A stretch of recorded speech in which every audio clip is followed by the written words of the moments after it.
Assalamualaikum warahmatullahi wabarakatuh Tribuners. Hari ini saya Intan Mutia sudah bersama salah seorang narasumber yang sangat luar biasa.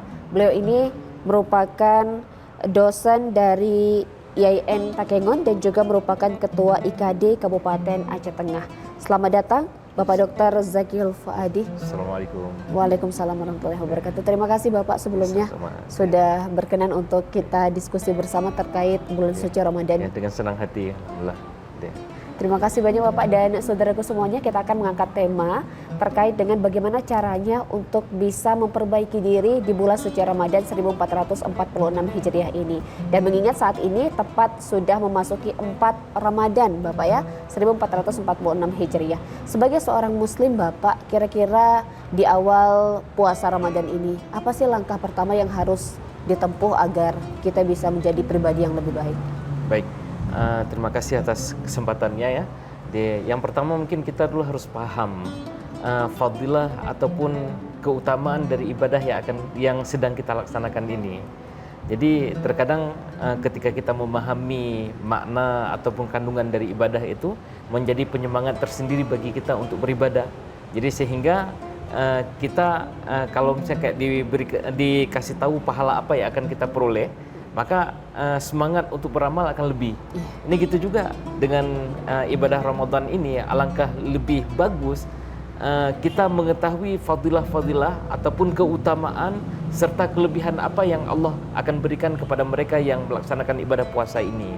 Jadi misalnya apa di antara kelebihan tersebut ketika Allah Subhanahu wa taala memberikan ganjaran kepada mereka yang melaksanakan ibadah puasa melebihi daripada apa yang Allah berikan kepada mereka yang mati syahid sekalipun. Ini dalam berbagai mimbar saya sering menyebutkan cerita dari desas-desus mimpi Thalha. Jadi Thalha bin Ubaidillah, di mana dia bermimpi berdiri depan pintu surga dengan 2 sahabat, yang satu meninggal karena sakit, yang satu meninggal karena mati syahid. Tapi ketika berdiri depan pintu surga, sahabat yang meninggal karena sakit terlebih dahulu dipanggil untuk masuk surga ketimbang mereka yang mati syahid. Hingga kemudian Thalha menceritakan mimpinya tersebut kepada para sahabatnya, dan sahabat juga heran bagaimana mereka yang meninggal karena sakit terlebih dahulu masuk surga ketimbang mereka yang mati syahid. Akhirnya kan mereka saling ngobrol gitu kan, terdengar desas-desus tersebut ke telinga Rasulullah, sampai kemudian Rasulullah mengkonfirmasi apa yang dimimpikan oleh Thalha, dan Rasulullah mengatakan benar. Sampai ketika Rasulullah mengatakan iya benar, para sahabat kan tambah heran bagaimana pahala yang mati syahid kemudian dipanggil, sementara yang meninggal di atas dipan dipanggil terlebih dahulu. Hingga kemudian Rasulullah mengatakan, apa yang kalian herankan? Bukankah di antara sahabat tersebut itu berjarak meninggal 1 tahun, dan dia mendapatkan puasa, kemudian dia beramal dengan amal-amal yang diperintahkan untuk kita laksanakan dalam bulan puasa, hingga jarak antara sahabat yang meninggal karena mati syahid dengan sahabat yang meninggal karena sakit tersebut adalah ibarat langit dan bumi. Ini sebenarnya dari cerita ini kita mengambil fadilah ataupun hikmah di mana pahala yang Allah berikan kepada mereka yang melaksanakan ibadah dengan sesempurna mungkin, itu balasan yang akan Allah berikan melebihi daripada apa yang Allah berikan kepada mereka yang mati syahid. Itu di antara fadilahnya. Kemudian kita mengetahui fadilah misalnya bahwa bulan Ramadan bulan dibuka pintu-pintu kebajikan, kemudian dibuka pintu surga, ditutup pintu neraka. Kemudian di bulan Ramadan ini juga bulan pengampunan, yang kesempatan emas untuk kita meminta ampun kepada Allah. Jadi kalau kita lihat rentetan daripada ayat yang menceritakan tentang puasa sekalipun, 183 perintah puasa, kemudian disebutkan bagaimana pelaksanaan puasa, kemudian diturunkan Al-Quran, kemudian pada ayat berikutnya disebutkan wa idza sa'alaka ibadi anni. Jadi ketika hamba bertanya di mana posisiku, itu katakan bahwa posisiku dekat. Ujibu da'watad da'i idza da'an. Aku akan memenuhi apa yang diminta oleh hamba jika mereka meminta. jika mereka meminta, termasuk ketika mereka meminta ampun. Jadi ini adalah kesempatan emas untuk kita melebur berbagai kesalahan-kesalahan yang kita kerjakan. Kemudian juga fadilah berikutnya dari ibadah puasa. Ini lagi-lagi bagian ataupun cara kita menyucikan jiwa, cara kita menyucikan jiwa. Jadi Allah menjadikan kita sebagai makhluk yang tersalah. Jadi yang namanya manusia nggak akan luput dari kesalahan ya. Namanya saja insan ya. Jadi banyak lupa, banyak kesalahan yang kita kerjakan. Tapi Rahman dan Rahim Allah, dalam waktu yang sama Allah memberikan fasilitas untuk kita melebur kesalahan-kesalahan tersebut. Apa misalnya as-salawatul khams, salat 5 waktu yang kita kerjakan. Kemudian wal jum'atu ilal jum'ah, salat Jumat kepada Jumat berikutnya. Kemudian wa Ramadan ila Ramadan, Ramadan tahun ini, Ramadan yang akan datang, Ramadan tahun lalu, itu adalah menjadi sarana pelebur dosa. Ketika kita menghindari untuk melakukan perbuatan-perbuatan dosa besar. Jadi kalau dosa besar itu taubat nasuha obatnya, sementara dosa-dosa kecil bisa terhapus dengan ibadah-ibadah yang kita kerjakan tadi itu. Kemudian ibadah puasa ini juga sebagai tameng, junnah. Jadi tameng dari apa? Sebenarnya tameng dari syahwat dunia, tameng dari kita berbuat dosa, karena disebutkan dalam hadis ketika seseorang yang berpuasa dengan baik, maka puasa tersebut akan menjaga diri dia, kan akan menjaga diri dia. Jadi sehingga dia akan menghindari dari ngomong jorok atau ngomong sesuatu yang tidak bermanfaat atau mengerjakan sesuatu yang tidak berfaedah. Bahkan ketika ada yang mengajak dia misalnya untuk untuk berbuat dosa, maka dia mengatakan bahwa saya sedang berpuasa gitu. Jadi sebegitu istimewa ibadah puasa yang sedang kita kerjakan. Belum lagi kan untuk kita ini umat Muhammad terbatas umur ya. Beda dengan umat-umat sebelumnya. Kalau umat-umat sebelumnya ada yang diberikan umur 80 tahun, bahkan ada yang ratusan tahun sampai 800 tahun, bahkan ada yang lewat dari 1000 tahun.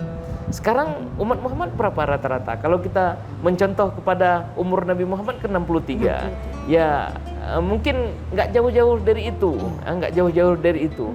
Sekarang pertanyaannya, bagaimana kita mengejar ibadah mereka yang umur panjang?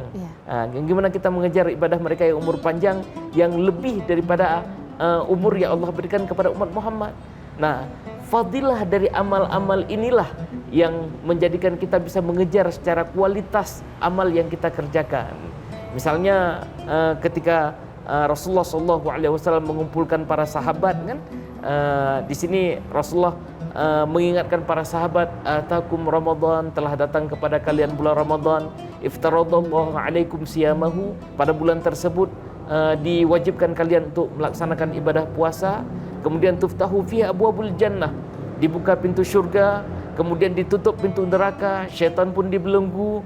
Dan lanjutan daripada hadis tersebut adalah fihi lailatun khairum min alfi syahr, pada Ramadan tersebut ada satu malam yang lebih baik dari 1000 bulan. Ini makna lebih baik dari 1000 bulan kan bukan sama ya. Bisa jadi 10.000, bisa jadi 1 juta. Ini tergantung bagaimana kita menghidupkan malam dari malam Lailatul Qadar tadi. Nah, sekarang ini ketika kita beramal di kesempatan Lailatul Qadar itu adalah kesempatan emas untuk secara kualitas amal kita akan bisa mengimbangi dengan mereka-mereka yang mendapatkan umur yang lebih. Jadi mungkin itu ya, mungkin harus banyak mengetahui fadilah dari amal perbuatan yang kita kerjakan sehingga memotivasi diri kita untuk terus beramal dan tidak akan menyanyiakan Ramadan. Karena kalau kita tidak mengetahui fadilah amal, itu enggan untuk kita beramal. Jadi misalnya kayak hadiah, ini misalnya ada perlombaan, dilihat hadiahnya apa yang diberikan, kan gitu.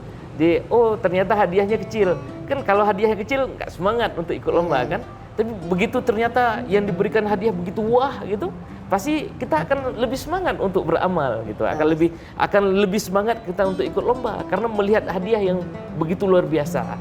Ini kita juga ketika kita melihat bahwa Allah memberikan hadiah yang begitu luar biasa, maka dalam waktu yang sama sebenarnya menjadi penyemangat kita untuk terus beramal. Jadi fenomena yang terjadi adalah kita nggak memahami apa kandungan daripada Ramadan. Maka Rasulullah SAW menyebutkan, kalau kalian tahu apa yang ada pada Ramadan ini, maka kalian akan mendapatkan Ramadan itu setahun penuh. Jadi bukan 1 bulan gitu, bukan 1 bulan. Ya sekarang kita begini, oh ya Allah, ini kok kayaknya kita melaksanakan ibadah ini di hari keempat, kok berharap kapan ya habis ya. Karena kita nggak tahu fadilahnya. Coba kalau kita tahu fadilahnya, kayaknya setiap detik daripada Ramadan itu insya Allah akan kita gunakan dengan kebaikan gitu. Jadi itu sebagai motivasi kita untuk beramal, terus memperbaiki diri gitu. Baik Ustadz, tapi juga kita lihat di kalangan anak muda sekarang Ustadz, dimana sekarang udah dipelopori dengan teknologi yang semakin canggih. Jadi mungkin sesekali ada lalai di situ Ustadz. Bagaimana caranya agar kita lebih khusyuk dalam beribadah di bulan Ramadan ini dan tidak menyia-nyiakan kesempatan di bulan suci Ramadan ini? Yang pertama yang mungkin bicara masalah pemahaman ya. Jadi anak-anak muda ini juga perlu diberikan pemahaman terkait dengan Ramadan. Jadi pribadi kita disuguhi dengan berbagai macam cobaan, termasuk ya mungkin ya gadget yang kita punya juga bagian daripada cobaan. Itu gimana cara kita menghadapnya? Bagaimana kita menghadapinya? Mungkin kita diingatkan oleh sabda Rasulullah SAW, min husni islamil mar'i tarkuhu ma la ya'ni. Di antara kebaikan keislaman seseorang adalah ketika dia meninggalkan sesuatu yang tidak bermanfaat. Jadi makin bagus keislamannya, makin besar dia meninggalkan perkara-perkara yang tidak memberikan efek positif kepada dia. Jadi ternyata dia udah mencoba untuk memperbaiki keislamannya, otomatis untuk melakukan perbuatan-perbuatan tidak bermanfaat itu akan berkurang dan seterusnya demikian. Jadi itu yang harus pahami. Jadi dia harus mencoba untuk memperbaiki pemahamannya terkait dengan keislaman dia, termasuk dengan fadilah Ramadan ini. Jadi kita harus banyak betul untuk memberikan input untuk anak-anak muda itu terkait dengan Ramadan. Plus lagi ya mungkin ya ini generasi yang kita hadapi ya sekarang ya, Gen Z sama Gen Alpha ya. Mungkin ya gimana kita buat suasana Ramadan ya mendukung apa yang mereka inginkan juga gitu. Sebenarnya bukan agama yang menyesuaikan keinginan mereka, tapi terkadang di sini dalam fase-fase tertentu kita harus memotivasi mereka sesuai dengan umur mereka, sesuai dengan gaya mereka. Mungkin kita ajak mereka dengan Ramadan ceria ya. Kayak misalnya jangan kayaknya kalau bicara Ramadan, bicara Quran harus duduk menyendiri, terus nggak boleh diganggu sama siapapun, kayak seram kayak gitu. Jadi mungkin kita ajak, yuk tadarusan bareng gitu kan, ataupun yuk kita ngaji bareng gitu. Ya mungkin ya dalam bentuk-bentuk kegiatan-kegiatan yang menyenangkan tapi sifatnya positif gitu ya. Pokoknya yang Gen Z sama Gen Alpha itu nggak boleh ditinggal, harus sama-sama diajak. Kalau kita tinggalkan termasuk ya cara mereka, saya khawatir mereka nanti tambah nggak mau memahami terkait dengan apa yang ada pada Ramadan ini. Akhirnya mereka tambah enggan untuk berpuasa. Senangnya ya main kan. Akhirnya ya kalau puasa pun tidur mulai dari pagi, bangun maghrib, nanti pas menjelang buka itu nanti baru bangun. Kemudian besok tidur lagi gitu. Jadi Ramadan sama sekali tidak memberikan efek positif bagi mereka. Jadi pemahaman dan cara kita memahami pasti ya berbeda-beda ya. Kalau kita berhadapan dengan orang tua, gimana kita memberikan pemahaman. Kalau yang kita hadapi remaja gimana, kalau anak-anak gimana, kan ada cara-cara tersendiri ya, nggak sama ya. Mungkin itu. Nah baik. Terkait dengan fadilah dan keutamaan di bulan suci Ramadan ini yang juga harus kita pahami bersama-sama Ustadz. Tapi boleh tidak kita di sini untuk kembali mengingatkan seluruh umat muslim dimanapun berada terkait dengan fadilah di 10 atau keutamaan di 10 pertama puasa, kemudian di kedua dan ketiga. Sebenarnya di Ramadan itu seluruhnya adalah keutamaan. Setiap detik dari Ramadan adalah keutamaan. Jadi terlepas dari ada hadis memang yang diperselisihkan oleh para ulama, bahkan ada yang mengkategorikan sebagai hadis maudhu ya, rahmat, maghfirah, idkum minan nar. Akan tetapi ini sebenarnya setiap detik daripada Ramadan itu adalah keutamaan. Kalau kita berbicara tentang rahmat, maka setiap detik dari Ramadan itu adalah rahmat. Bahkan rahmat tersebut akan bertambah dan terus bertambah. Jadi bukan berarti ketika misalnya 10 kedua rahmat Allah berkurang menjadi ampunan, kemudian pas 10 yang terakhir itu rahmat Allah berkurang menjadi kita dijauhkan dari api neraka. Bukan demikian. Tapi justru rahmat Allah makin lama makin bertambah. Kepada siapa? Kepada mereka yang menghidupkan Ramadan dengan sebagaimana apa yang diminta oleh syariat gitu. Jadi mungkin ini juga harus kita pahami sejenis perilaku dalam menyikapi Ramadan ya. Di kadang kita pas di 10 awal ini semangat, masjid terisi, tapi kok berikutnya udah mulai berkurang. Bahkan 10 hari terakhir itu kok yang tinggal yang tua renta, atau yang mungkin puasa-puasa terakhir ya, mungkin secara adat saya bilang seperti itu. Tapi kalau kita lihat di daerah lain, terutama di negara Arab kan, orang pada ngangkat kasur loh ke masjid. Pada ngangkat kasur, mereka tidur di masjid, mereka betul-betul 10 terakhir itu memanfaatkan dengan sebaik mungkin. Jadi saya sering mengajak ya untuk misalnya kita, yuk sama-sama kita hidupkan terutama di 10 terakhir itu. Bahkan mungkin IKADI sendiri bekerja sama dengan berbagai organisasi, yuk masyarakat Gayo kita hidupkan 10 terakhir dengan amal terbaik kita di hadapan Allah. Jadi kita melaksanakan qiyam, kita beriktikaf di masjid, gak keluar-keluar dari masjid, dimakan buka puasa, dan pokoknya bawa kasur lah ke masjid. Dan itu sudah beberapa kali posko kita di Masjid Raudhatul Jannah untuk di 10 malam terakhir itu kita memang melaksanakan iktikaf di situ. Gitu. Dan alhamdulillah pesertanya dari tahun ke tahun bertambah ya. Harapannya tahun ini makanya saya juga mengajak kita semua untuk membersamai iktikaf ya. Sama-sama kita membersamai iktikaf. Pokoknya mulai dari sekarang udah persiapan. Pokoknya dari hari ke hari dari Ramadan ini harus ada rencana lebih ya, gimana secara amal kita harus terus meningkat, bukan justru berkurang gitu. Jadi kadang karena nggak pernah latihan ya, akhirnya kok kok kayaknya berat, akhirnya berat jadi enggan, akhirnya hilang untuk beramal gitu. Dan selain pemahaman, tapi kan juga kadang ada mindset. Nama kita manusia, terkadang kita luput. Bagaimana cara menghindari rasa malas, Ustadz, ketika kita mau sholat? Aduh, tapi malas atau capek seharian. Nah, itu gimana, Ustaz? Itu mungkin kita harus mengkondisikan. Kondisinya adalah kondisi in maupun X. Maksudnya internal maupun eksternal ya. Kalau secara in mungkin kalau misalnya kita merasa bahwa Ramadan itu penting gitu, untuk menghindari rasa malas. Yang pertama ya karena mungkin faktor malas itu dari kita sendiri. Apa yang membuat kita malas? Kecapean. Berarti kita harus membatasi secara jam kerja atau membatasi ya mungkin kalau tadi agak terlalu disibukkan dengan berbagai kegiatan yang entah berantah ya. Mungkin kita bisa mengurangi itu mungkin kalau kan kita yang tahu diri kita gimana ya. Ataupun ada faktor in lain mungkin. Mungkin faktor in lain saya contohkan, ada seseorang enggan untuk melakukan ibadah tertentu karena nggak ada ilmu, berarti harus banyak-banyak menambah ilmu gitu terkait dengan ibadah yang mau dilakukan.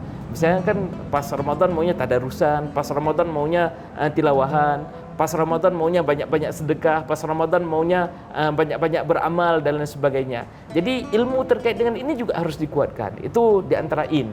Sementara yang X mungkin eksternal maksudnya, ini gimana kita mengkondisikan lingkungan di antaranya ya.